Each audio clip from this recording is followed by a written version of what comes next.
LawzMarketplace.com, the site where the tribes unite. Check out fresh Israelite apparel for both men and women, with new items added frequently. Don't forget to join the marketplace so you can promote your own products and services. Kwam Yasha'Allah.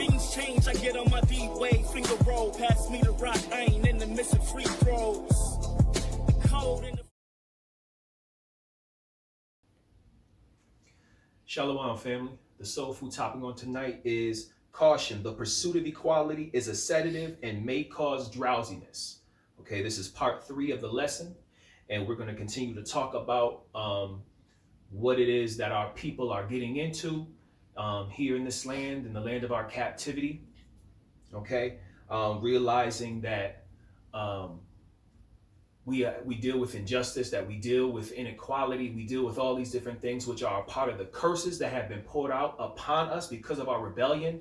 And our people are asleep. They don't know what's going on. And they cleave to these different methods and these different vehicles to try to bring about justice, to try to bring about equality. And the reality is none of these things will profit them. None of these things will profit them. So if we were to look at the struggle here in America, in Babylon the Great, okay, and see it as pain within our body, if we were to go to the store and look for relief for that pain, our people are like, as we are today, really. We trust in the physicians, we trust in the medication, we trust in alchemy, okay, all of these different things to try to relieve the pain. Captivity and the curses are the pains that afflict our body, or the body of Mashiach, the nation as a whole. And we go to these stores, we look on the shelves, trying to find some sort of remedy, some sort of cure to take away the pains and the ills that we deal with in our body, okay? And we look on the shelves and we find some sort of medicine, and it's called the pursuit of equality. We pick it up and we turn it over and we read the warning label, and it says this is a sedative and may cause drowsiness. Okay, but our people, because we are so wanting to have this pain alleviated, will go and purchase this drug, purchase this pharmaceutical drug, take it home and take these pills, wanting to relieve the pain. The reality is the pain will not be relieved. It'll knock you out. It's a sedative. It's going to cause drowsiness. Okay, you're going to be groggy and sleep for a whole day. But when you awake from your pain, when you awake from your sleep, the pain will remain. When you wake from your sleep, the pain will remain. So just like, using that spiritual, can't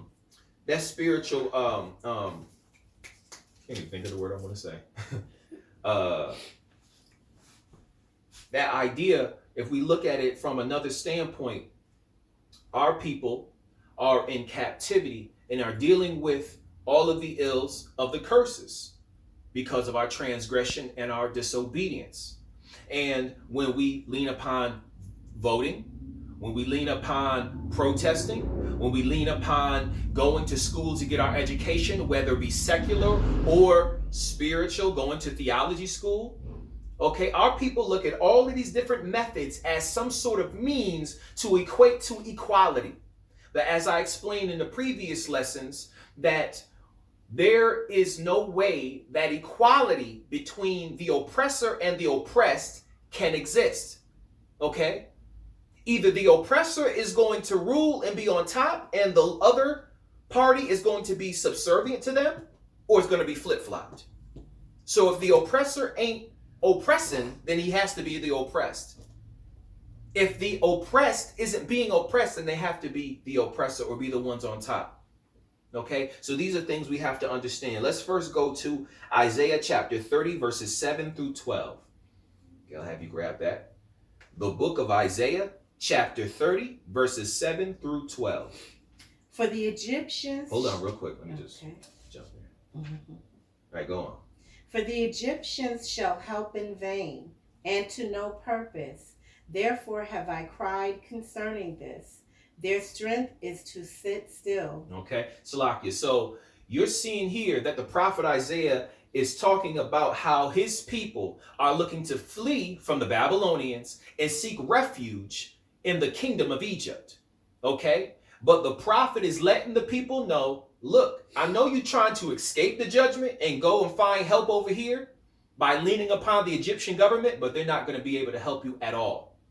Okay? And if we be spiritual and look at what the prophet Isaiah is saying here in verse 7 and correlate it to what we're dealing with here in America, okay, the same thing applies. Our people are voting, our people are protesting, our people are writing letters, our people are trying to do whatever it takes to try to achieve the unachievable, obtain the unobtainable.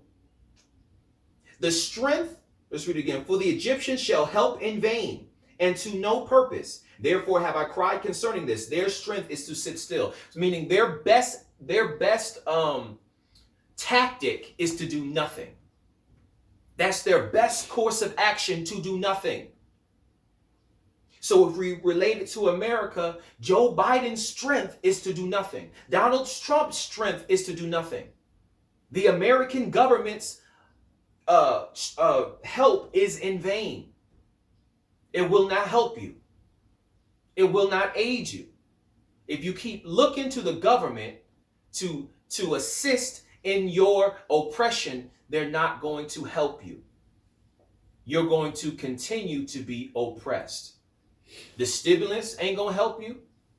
Social services ain't going to help you. Welfare ain't going to help you. You getting a better job ain't going to help you. These things are vanity. But the government's help, their strength is to sit still. Read on. Now go, write it before them in a table, and note it in a book, that it may be for the time to come forever and ever. So the prophet Isaiah is saying to the people, okay, what I'm telling you right now, write this in a book. Okay, or even as the Most High is saying to Isaiah, write these things in a book that it may testify against them in the future, or that it might be a point of correction for the generations that have yet to come, meaning us. As we're opening up this book and reading Isaiah, reading these different judgments, this is testifying against our wicked ancestors many, many years ago. How they transgressed the word of the Most High and refused to hear the words of the prophets and said, man, I don't want to hear nothing you saying. I'm about to go down to Egypt. I heard they got welfare down there. Okay. I heard they got free subsidized housings in Egypt. I'm about to go hit them up. Word. I'm about to fill out that job application. Word. I'm about to work at Egypt. That's our people's mentality back then. And that's our people's mentality today. So the Most High is telling Isaiah, write this down as a testimony against them. Continue to read. Verse 9, that this is a rebellious people. A rebellious people, meaning they do not like to listen. Read. Lying children. Children that will not hear the law of Yahweh. Meaning the Heavenly Father is our Father. We are His children. The scriptures let us know that we are the only family of the earth that He has known. So we are the sheep of His pasture. We are His children. But we are rebellious and we are liars. We don't want to hear Him. The Father is speaking to us and guiding us through His word and through His servants, the prophets, to guide us into the place of safety, the place of prosperity. We don't want to hear it. We are stiff-necked and rebellious. Read on. Verse 10, which say to the seers, see not, and to the prophets, prophesy not unto us right things. Speak unto us smooth things that prophesy deceits. Speak unto us smooth things, prophesy deceits. So our people back then and our people today don't want to hear the word of the Most High God. They don't want to hear His word. When the word says to put away carnality, when the word says to put away sinfulness, when the word says to keep the commandments, to keep His Sabbath days, to keep His feast days, okay, to love thy brother, all these different things, our people don't want to hear that. Okay, but when it comes to the different things that are smooth to the ear, okay, the different things that sound sensational to us, those things you want to hear. So if it's any brother that's bringing the word of God to us, we'll refuse them and say, man, you better get out of here with that. I don't want to hear that. But you can get a Pan-Africanist or some Kemet believer or some politician or some social media celebrity or whomever, athlete or whomever, to stand before them and speak folly to them. And they'll clap and applaud. This brother know what he talking about. I can follow him. Yeah, I can get along with that. To your own destruction. They say to the seer, see not. Prophesy not unto us. Don't give us the truth. Don't give us commandments. Don't give us testimonies. Don't give us none of that. Give us fairy tales. You know what I'm saying? Give us tall tales. Give us stories. Give us something I can believe in. Give me something I can sink my teeth into. Give me falsehood. It don't gotta be true. It just gotta be good. Give me mythology. And that's what our people cleave to. Social mythology. Believing that we can be equal, believing that that America is for us, that this is the land of the free and the home of the brave, that we can obtain that which is not meant for us to obtain. We cleave to mythology. Read on. Verse 11. Get you out of the way. Turn aside out of the path. Cause the Holy One of Israel to cease from before us. Meaning, leave us alone. I don't want to hear about that Bible no more. Close the Bible and walk away. I don't want to hear nothing about the Bible.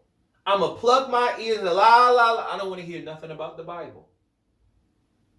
Because I already got the people that I like to listen to. I already got the secret books I like to read. I don't want to hear the word. Read. Verse 12. Wherefore thus saith the Holy One of Israel, because you despise this word, and trust in oppression and perverseness, and stay thereon. So our people trust in oppression and perverseness and stay thereon.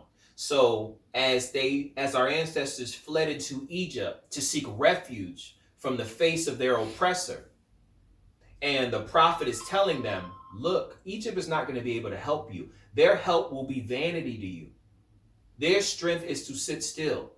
In the same way, we're seeking refuge from the face of our oppressor, trying to make things better. Picking up this pharmaceutical drug, the pursuit of equality, thinking that this must mask the pain. Take care of headaches and back pain. Oh yeah, this might work right here. Let me go purchase this real quick. It's not going to help. It's going to knock you out. You're going to dream good. You're going to sleep well. But once the drowsiness and the grogginess wears off and you stretch, like, oh, I've been asleep for two and a half days, man. Whew. But my back's still hurting. My legs I still got a migraine. Got a sore throat. My nose is stuffy. I thought this was supposed to relieve the pain. How many politicians have told us, vote for me and I'll set you free. I'll make things right.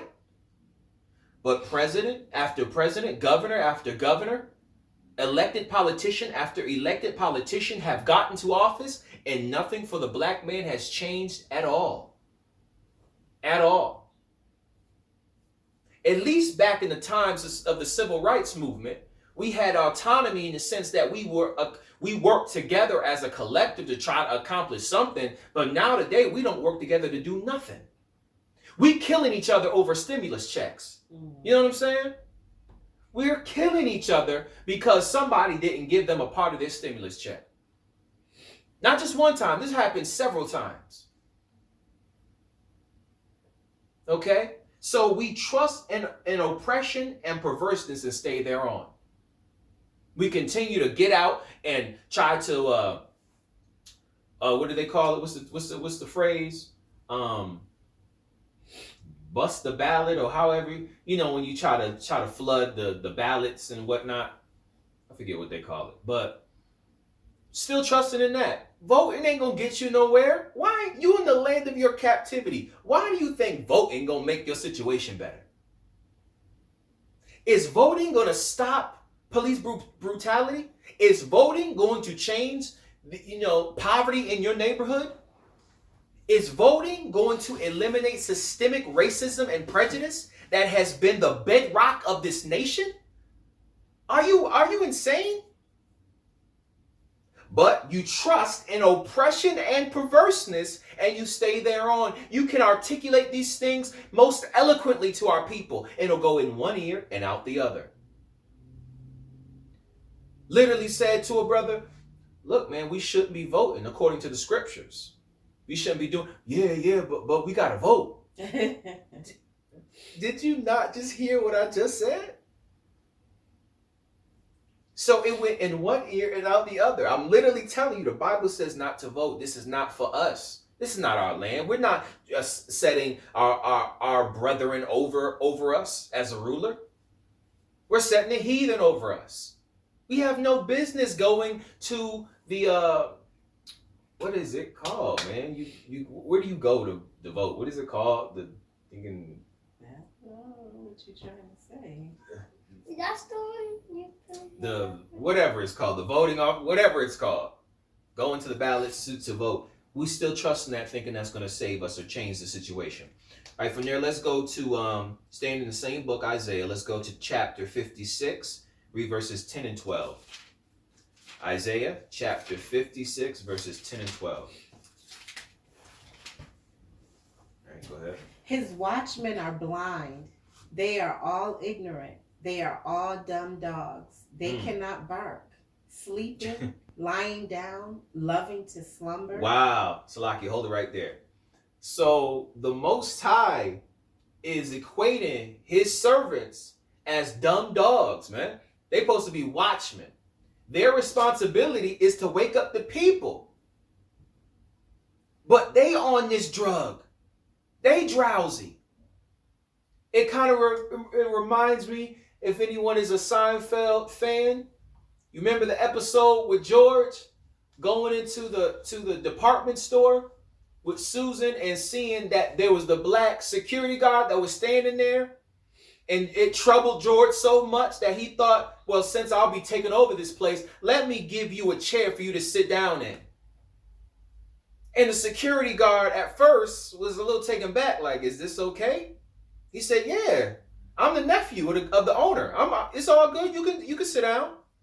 He sat down. He's like, I kind of like this. Got a rocking chair. This is cool. But what happened? He got so comfortable in that situation. He got so comfortable in that chair that he fell asleep. And towards the end of the episode, a bank robber came and robbed the whole store while the security guard is fast asleep in his rocking chair. He's the security guard. He's the watchman. And he fell asleep on the job and left the whole store vulnerable because he abdicated his responsibility. He fell asleep on the job. So the writer is saying here, his watchmen, his prophets who are supposed to do his will are not doing his will. They are falling asleep. They are as dumb dogs. They are ignorant as dumb dogs, meaning they can't speak. They cannot bark, sleeping, lying down, loving to slumber. Loving to go to sleep. Like a watchdog, right? If you get a big old Rottweiler to guard your house, if somebody come knocking on your door or looking to break into your house 2 a.m, your expectation is that big old Rottweiler that you paid money for is going to go down and terrorize the burglar trying to come in your house. But if he come in 2 a.m. and he's trying to pick the lock, and the dog is downstairs right in the kitchen where the door is at, and he goes through the side door and he walks in there, the lights is off and he's creeping, and he see the dog. Oh man, it's a dog. The dog wake up and see him, and he try to stop, and he go back to sleep. That Rottweiler is of no use. That means the burglar can just walk right in, grab stuff, grab a TV, grab the VCR, whatever. VCR, that's kind of dated, okay, but grab appliance, whatever. Grab toilet paper. Man, I like this toilet paper. Go ahead and put that. And the dog just sitting there, not doing nothing, while the master of the estate is asleep upstairs. Has no idea. These are the prophets that the Most High designed to be watchmen. They aren't doing their job. They love to sleep. The watchdog is supposed to get up. When he hears something at the door, he knows the pattern of the master. The master is fast asleep. Nobody's supposed to be coming in at 2 in the morning. Something ain't right. So that dog would get up, growling at the door, and the burglar would know. Oh man, there's a watchdog up in here. Let me back up. Okay, he would be doing his job. But we have been under leaders, ministers of the Christian church, who are as a dumb dog, meaning they can't talk, they can't bark, and they love to sleep. And because of that, we have fallen asleep as well. Continue to read. Verse 12. Did you say 10 and 12? 10 through 12. Oh, 10 through 12. So verse 11. Yea, they are greedy dogs which can never have enough. And they are shepherds that cannot understand. They all look to their own way, every one for his gain from his quarter. They're not concerned with the sheep. They're not concerned at all. They trying to get that paper. They trying to get the bag. That's the only thing that these shepherds, these false prophets, these false watchmen are concerned with. Getting money, getting paid. Okay? Read. Verse 12. Come ye, say they, I will fetch wine, and we will fill ourselves with strong drink, and tomorrow shall be as this day, and much more abundant. So these false shepherds, they want to get wine and drink up wine and get lit and have a good time. Okay? They love to sleep. So what usually puts you to sleep? When you drinking a lot. You drink so much that you pass out. They love to sleep. They ignorant. They don't know what's going on. You have a responsibility to have the charge over the sheep, to keep them, to protect them, to be the watchman over the people. What are you doing? You and your boys up on the ramparts, drinking wine, stumbling, drunken, playing cards, smoking a cigarette, lighting up a blunt, having a good time up there when you're supposed to be watching. And then as the hours pass, y'all start to get drowsy off the wine. Y'all start, oh man, I'm about to pass out. You pass out, and then the enemy comes. You asleep. You're supposed to be sounding the alarm. The people are asleep in the kingdom. You're supposed to be the first line of defense to alert the entire kingdom, so that they might be be ready to defend themselves against the enemy. Now the enemy can come in. Our people have no guidance. They have no true leadership. All they got are pastors that tell them each Sunday, pay me that tithe and offering, and you got a blessing coming later. But you getting blessed now, though. You know what I'm saying? Pastor walk up in there with a new Armani suit and snake skin shoes. You know what I'm saying? Got all these fresh ties on and everything, fresh cufflinks, looking sharp. Pastor roll up in there with a Benz, a Bentley, a nice SUV, nice luxury car. Him and the first lady. First lady looking sharp, but I'm having to ride the bus to come to church. You know what I'm saying? You getting blessed. You getting fat off the riches. I'm not receiving nothing, whether it be material or spiritual. I'm not receiving nothing. You the one getting drunk off the wine. Was that the 12? Yes. Okay. All right, from there, let's go to chapter 29 of Isaiah and read verses 9 and 10. Isaiah chapter 29, verses 9 and 10. Stay yourselves and wonder. Cry ye out and cry. They are drunken, but not with wine. They stagger, but not with strong drink. So you see that Isaiah said the watchmen are as dumb dogs. They love to sleep, and then correlated to them being drunken with wine, loving to drink and be drunken. They can care less about the welfare of the sheep. Man, I don't care nothing about them. I'm trying to drink this liquor right here. I'm trying to have a good time. This is what the shepherds are doing. Okay? But right here, you're seeing that it's not always literal wine, that this wine is correlated to something else. Go on and read. For Yahweh hath poured out upon Let me read that again. Verse 10. For Yahweh hath poured upon you the spirit of deep sleep, and hath closed your eyes. The prophets and your rulers, the seers, hath he covered. Meaning that their drunkenness, the sleepiness, the drowsiness that has come on upon them is through disobedience and rebellion. That's what essentially that is saying. You're not drinking wine on a literal, on a carnal level and being drunken, but you're drunken spiritually because you obey not the commandments and now you're confused. You are led astray just like the people are led astray. They don't know what's going on. All right. From there, let's go to Ephesians chapter 5, verses 6 through 14.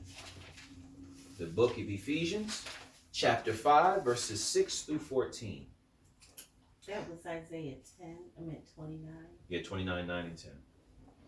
Ephesians 5, 6 through 14.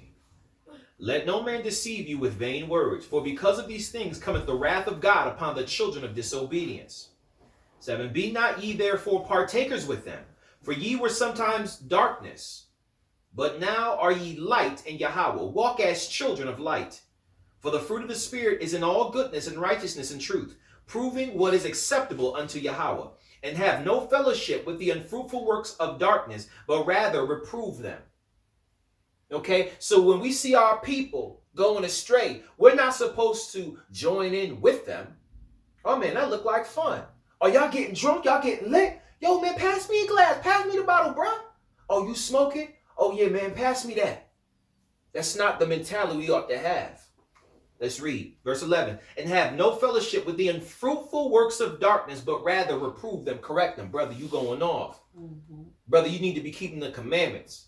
Brother, your exploits will not profit you anything in this captivity. You protesting ain't gonna do nothing. Look at all the protests that were done during the time of George Floyd, even before that. It availed nothing. But Black Lives Matter were able to take the force of these protests and hijack them and use them for the gay agenda. Psychobuski, they caught you. You thought this was going to be for you. You thought they were going to use this power to try to bring about some sort of change and progressive, legislation for the black man, for black people. No, they just wanted to use this for the transgenders. That's all. Use that momentum for legislation for gay people. Yeah, I said it, for gay people. Give them rights. You know what a transgender is, Donnie? No. That is when a man who's born a man says, I want to be a woman. Whoa. Yeah. Crazy. That's wickedness, according to the Bible. Or if a woman who's born a woman said, I want to be a man today. Yeah. That is what the people today are doing. And they're trying to justify it because of their wicked agenda. But the Most High is not with that. We're supposed to reprove them. Let's read on verse 12. For it is a shame even to speak of those things which are done of them in secret. Meaning their transgender orgies and all this secret, wicked, nasty, perverse stuff that they do, man. It's a shame to even speak of that stuff, the apostle says. Let's keep reading. But all things that are reproved are made manifest by the light. We are the light. When we walk in righteousness and reprove our brethren, we are the light of God. Let's go back up to what was said. Verse 8, for ye were sometimes darkness. So we used to do that junk. Some brothers came out of homosexuality. Some sisters came out of lesbianism. Used to be alcoholics. Used to be, addicted to drugs and whatnot. So you used to be in darkness. You used to be wicked. All right? But now are ye light in Yahweh. Walk as children of light. So we are now the light of God. We shine bright, baby. We shine bright. We are the light of God. And we are only truly the light when we walk in light. Meaning we keep the commandments in sincerity and truth and faith in Yahawashi. So jumping back down to verse 13, but all things that are reproved are made manifest by the light, meaning Christ and Christ that liveth within us when we manifest it through our righteous works. For whatsoever doth make manifest is light. All right. Verse 14. Wherefore he saith, awake thou that sleepeth, and arise from the dead, and Mashiach shall give thee light. So again, you're seeing sleep being used here, used in Isaiah and now here in Ephesians. Our people are asleep. They are addicted to the sedative. The pain, they feel it all throughout their body.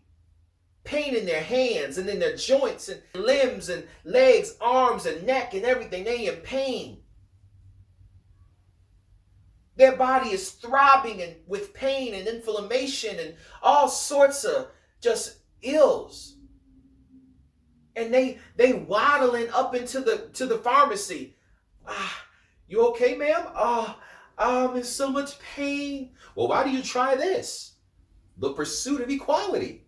What's that? This will take away your pain. May cause drowsiness. Oh, that sounds good. Let me get that. Cause man, I got pain. I got my earlobes in pain. Oh man, I'm just so in pain. Well, come on up to the register and I'll cash you out. And you can take this home with you and take a couple tablets and it'll take away the pain. You think so, Doc? Yeah, it'll do it. And we have taken it. You know, it says just take 2 tablets every 24 hours? Because we're in so much pain, what do? We take 4 tablets. We'll run the risk of being overdosed just for the hope of trying to have this pain taken away. We fall asleep. We get knocked out. Right? What does it say in verse 14? Wherefore he saith, awake thou that sleepest, and arise from the dead. You're spiritually dead. Awake. You knocked out on these pills. And the Most High is trying to wake you up. Get up. Get up. I just want to sleep. Just enjoy the sleep. Spiritually, I'm asleep. I just enjoy this. Please don't wake me up, Mama. I want to sleep. The Most High is saying, get your behind up. It's time to wake up and be a part of the light and not be in darkness any longer. But our people want to remain asleep. Get me my favorite pillow. Get me a soft blanket. Right?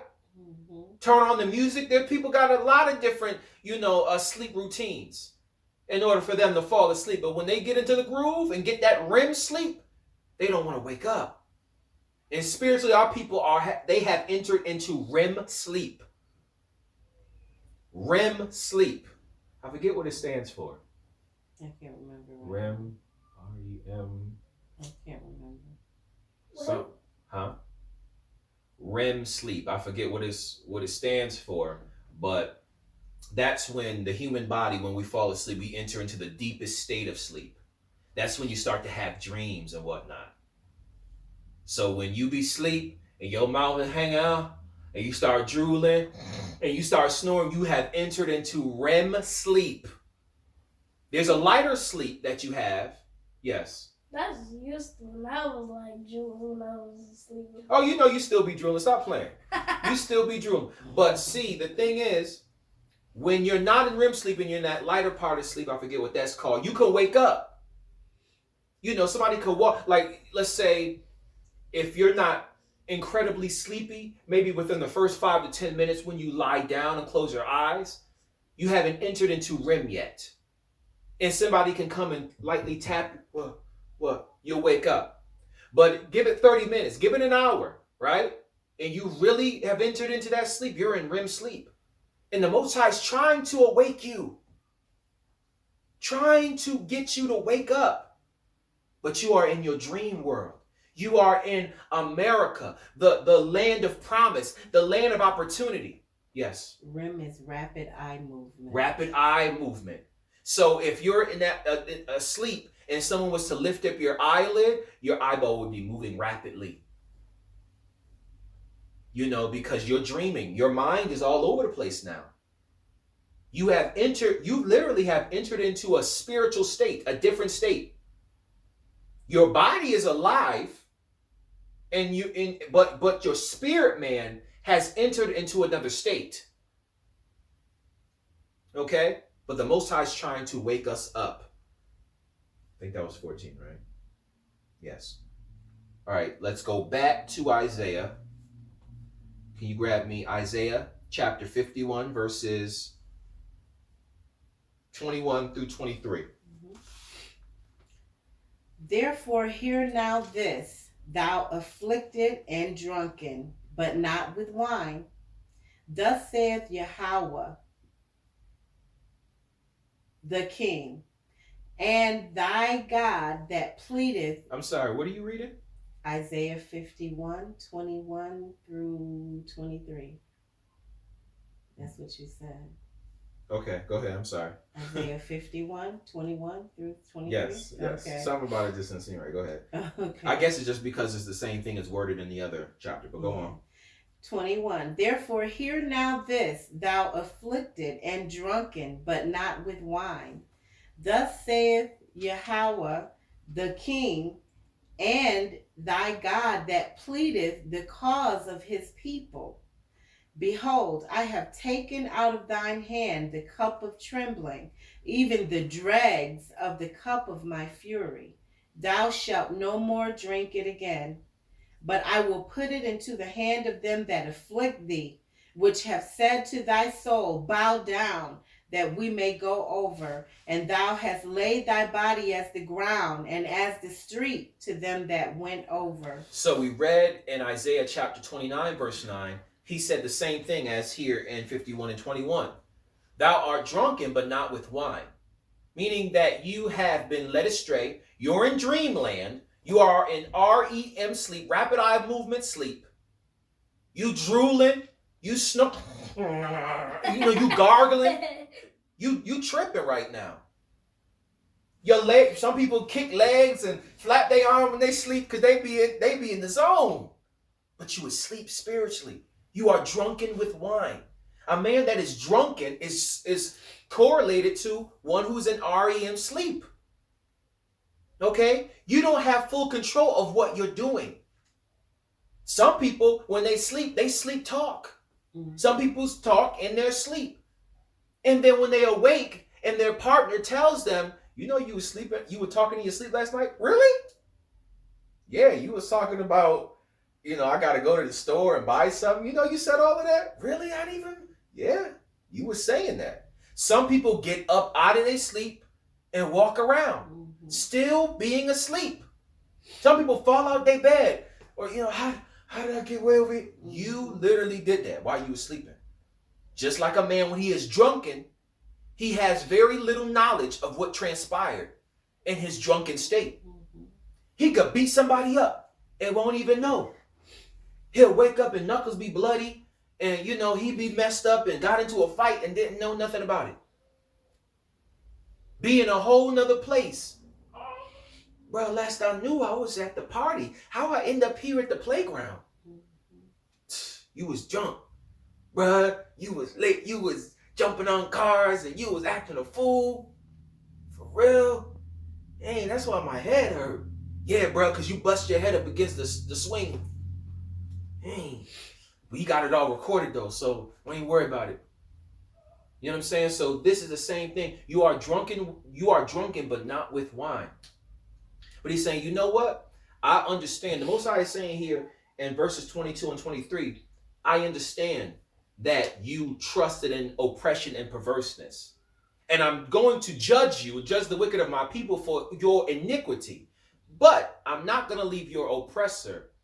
I'm not going to leave him unscathed. He's going to be judged accordingly. And as it says here, behold, I have taken out of thine hand the cup of trembling, even the dregs of the cup of my fury. So I made you to drink of this drink of wrath, this drink of curses, and you have been drunken with it. But I'm going to take it out of your hand. That's enough for you, Jacob. Now, nations of the earth, heathen, you go ahead and drink it. And drink the dregs, meaning every last drop of my fury. So wherein I cursed my people and they were brought low, I'm going to curse you in the self-same manner, and you're going to be brought low for all the stuff you did to my people. Thou shalt no more drink it again. So once I take it out of your hand, you're not going to have to drink the cup of poverty. Not have to drink the cup of inequality. Drink the cup of injustice. Drink the cup of oppression. Drink the cup of captivity. Drink the cup of bondage. That's the word I wanted to say. You're not going to have to drink of that cup anymore.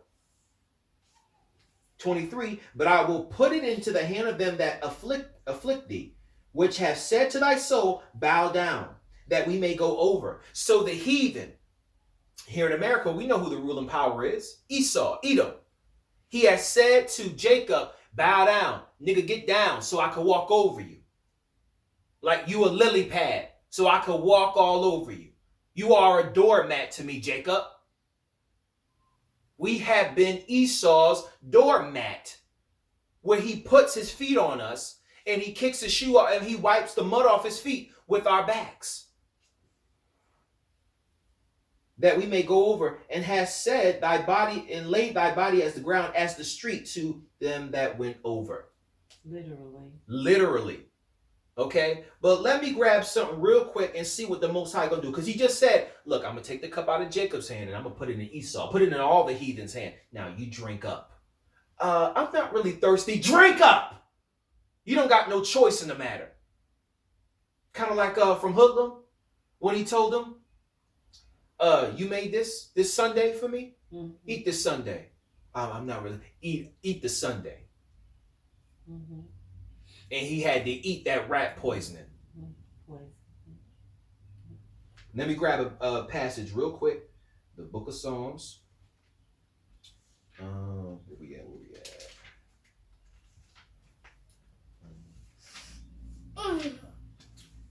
See if I can find it.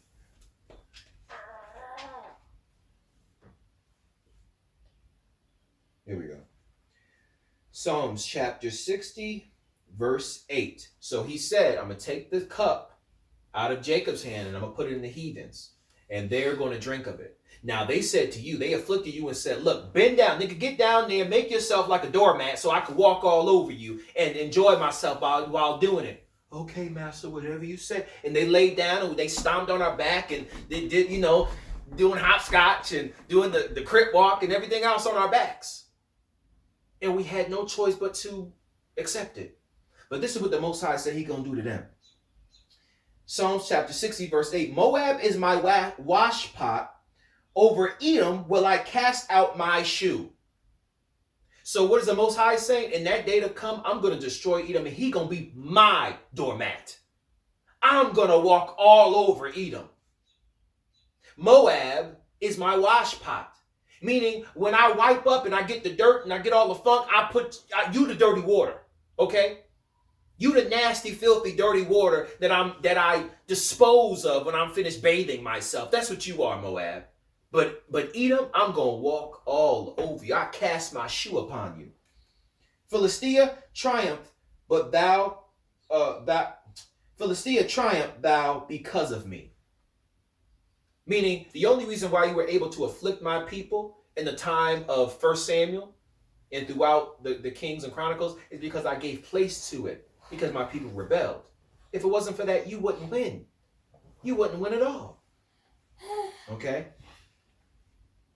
So we're done there. Let us go now. Next chapter, verses 1 through 6. Of Psalms or of Isaiah. Isaiah 52, verses 1 through 6. We're almost finished. Awake, awake. Put on thy strength, O Zion. Put on thy beautiful garments, O Jerusalem, the holy city. For henceforth there shall no more come into thee the uncircumcised and the unclean. Shake thyself from the dust. Arise and sit down, O Jerusalem. Salakia, what is that saying? That's saying, wake up. Wake up. Your time of deliverance has come. Your time to be established and set on high has come. Get up out of the dust. What are you doing? Why are you making mud cakes? Get up out of the dust. Get out of the mud. It's time to be set on high. But the heathen, don't worry about the heathen. I'm going to bring them low. They're going to serve you. But it's time to reign. It's time to take your rightful place in the kingdom. For Esau is the end of the world, and Jacob is the beginning of it that followeth. The heathen is coming to naught, and the servants of God, the people of God, the elect, are going to be raised up. So again, like I said, equality, that is something the white man has lied to us about, making us believe that it's something attainable. That can't happen. Not if you still ruling. How are we going to be equal if you still the ruler over me? Can the boss and the employee be equal? No, they're not equal. They may walk through the same door in the morning. They may grab the same coffee from the coffee pot. Okay?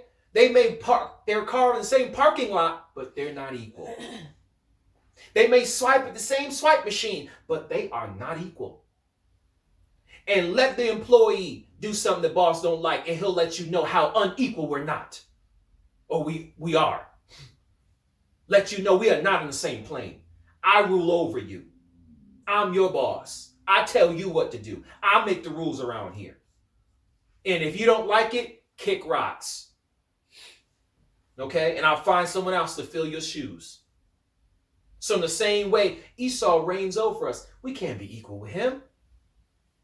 He was placed in this position to be our oppressor, and he's doing a wonderful job, might I say.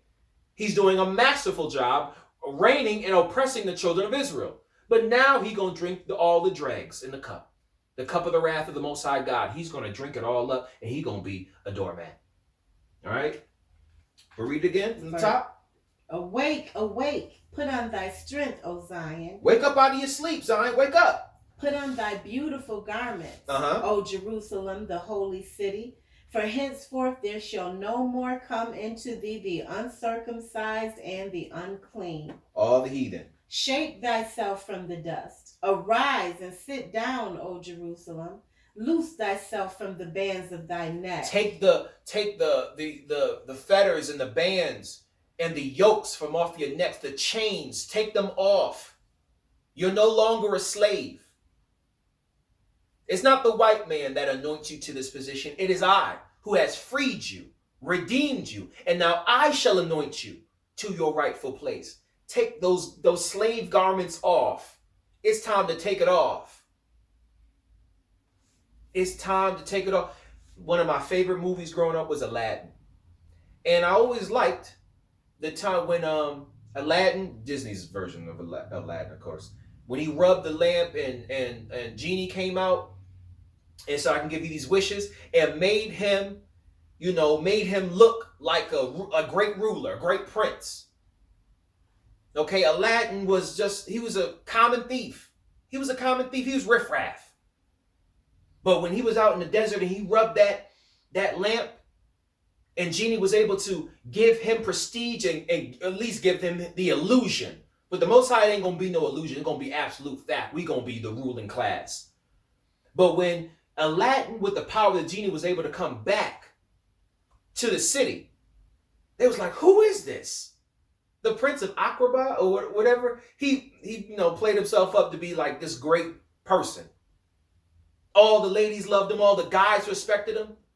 Oh, man, he got all this money. So he went from being a common thief, riffraff, to being before all the eyes of the people, great and mighty. Okay, one to be respected and revered. The same thing. Get up. Get up out of dust.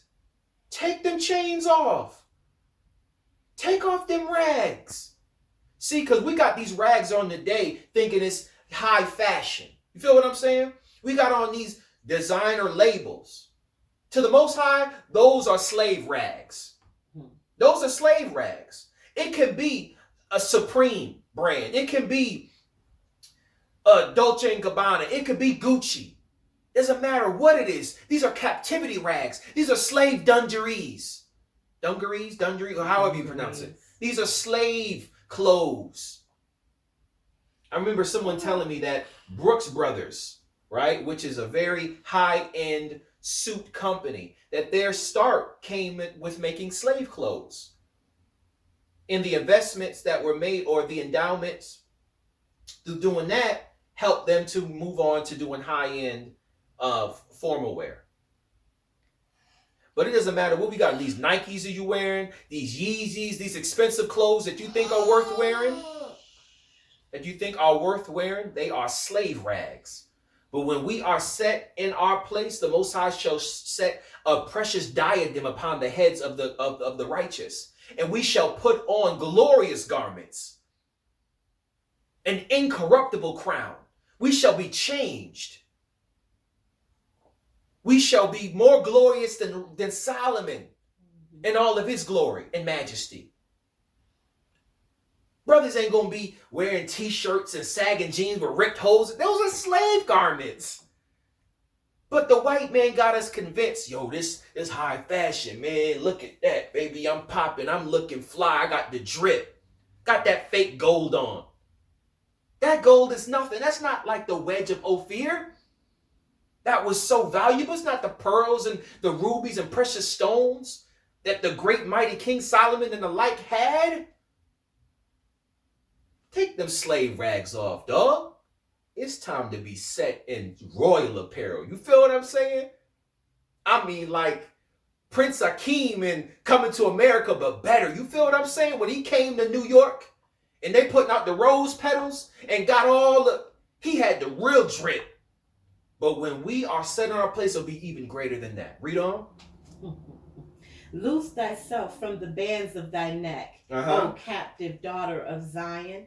For thus saith Yahweh, ye have sold yourselves for naught, and ye shall be redeemed without money. For thus saith... So, like, do you grasp what was just said? You have sold yourself for naught, meaning in your captivity, you gave yourself over to the heathen, because it just talked about, we read it before, where it said, bow yourself as the ground. Nigga, get down so I can walk over you. Okay. You gave yourself over for nothing. For pennies, for peanuts. But he's saying, I'm going to redeem you without money. So I'm going to come take you by force. And I dare any of the heathen to try to swell up against me and fight against me. I'm going to take you by force and bring you to the place that I designed for you to be. Read. For thus saith Yahweh, my people went down aforetime into Egypt to sojourn there, and the Assyrian oppressed them without cause. Now therefore, what have I here, saith Yahweh, that my people is taken away for naught? They that rule over them make them to howl, saith Yahweh. So he's saying, how is it that my people, just like the Egyptians, brought bondage on my people for no reason. Now my people are sold for nothing. No value. They are treated like crap to the nations. How is this so? The Most High knows why. But he's saying, now my anger is pacified. Now it's time to bring deliverance. Because this just can't be. I was upset with my people. I'm the one who brought them into captivity. Recognize that I did it. But you know what? I'm tired of that now. I'm sick of seeing this. This is really making me sick. Seeing these nations rule over my people and oppress them the way that they have for centuries. It's really making me sick. So now I'm going to come down and I'm going to put my foot in Esau's behind. I'm going to put my foot in his behind. Didn't he just say I'm going to cast my shoe upon you? Moab, you shall be my wash pot. You dirty water to me, bro. I'm going to afflict them because they afflicted you. Read on. Now therefore, what have I here, saith Yahweh, that my people is taken away for naught?